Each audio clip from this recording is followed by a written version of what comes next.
about an example. This is the second one, and I imagine I will do another one or two next lesson.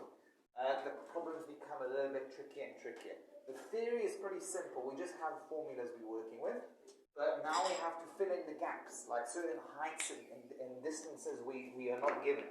So we've got this thing called the frastum. Frastum, okay? It's basically a cone that you chopped off the top bit of it, okay? We know this is 40 centimeter, 30 centimeter, 20 centimeter, and they're building up. Eventually we want to find out the volume of this weird shape. We don't have a formula for the volume of a frastum, but you can kind of see what we're going to do. Okay? I'm hoping. What you're going to have to do is calculate the volume of the big cone and minus the volume of the small cone, and then you'll get the volume here.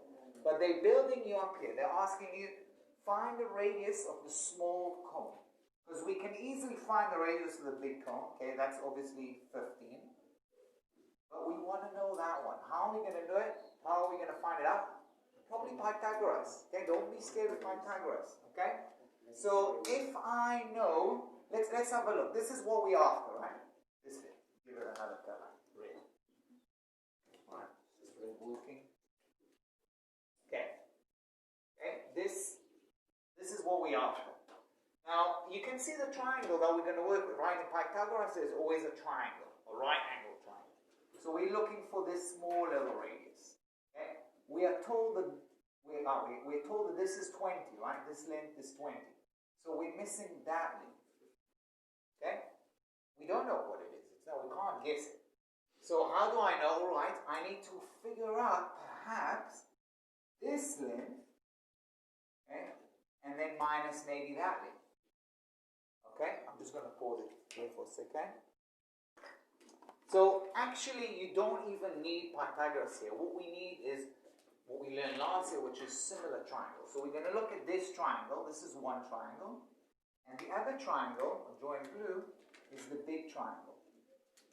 Okay?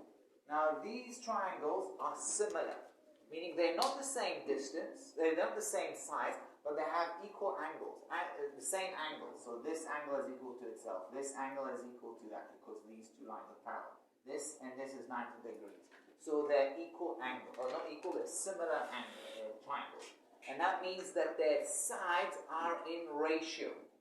Okay? What does it mean in ratio? I'll just give it some letters here. If this is A, B, C, D, and E, then I'm looking for BC, right? That's the small radius.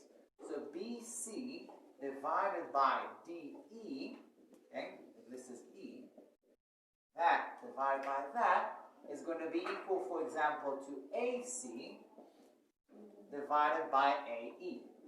The ratio between the sides are the same, a similar triangle. Now, BC is what I'm looking for, that's R. DE is 30. Not 30, sorry, 15. Okay, 15. Right? Just hang on with me, we're almost done. Okay? AC is 20. Okay? And AE is 40. So I can see that R is equal to 15 times half, which is 7.5. Well, what I'm going to do, guys, I'm going to continue this video and we'll go over it in class next lesson. Okay? Have a lovely day. Okay, you guys went to break. I'll just finish this video now. So we found the little radius. That's what we were after, 7.5. The next part of the question, they're asking us actually to find the area of this frastum. Okay? And we already mentioned what we're doing here. We're going to find the volume. So not the area, the volume. Okay? They're asking us for the volume, I think. Okay? Volume of the frastum. So we're going to find the volume of the big cone. Find the volume of the small cone, minus one from the other, and that's obviously the volume here. So the volume of the frastum is going to be the volume, the big volume of the big cone, minus the volume of the small cone. What's the volume of the big cone? Okay, we're finding the area of the base of the big cone, which is pi times 15 squared, timing it by the height, which is 40, and timing by a third, or dividing by 3. That's the volume of the big frastum. We're minusing the volume of the small cone. What's cone? A cone. Okay? That's going to be pi times the radius. We just found that at 7.5. So times 7.5 squared times the height, which is 20. Now you got to be careful. Which height are we referring to? And divided by 3. And I will leave that to you to find. You put it in the calculator, give it 2 decimal places, voila. Okay? Next time we're going to carry on problems that are getting slightly more and more complicated. Just to remind you, tools that you can use here to find lengths that are missing. Either use Pythagoras, or as in this case, you use similar triangles, okay, which have the same ratio. All right, bye-bye.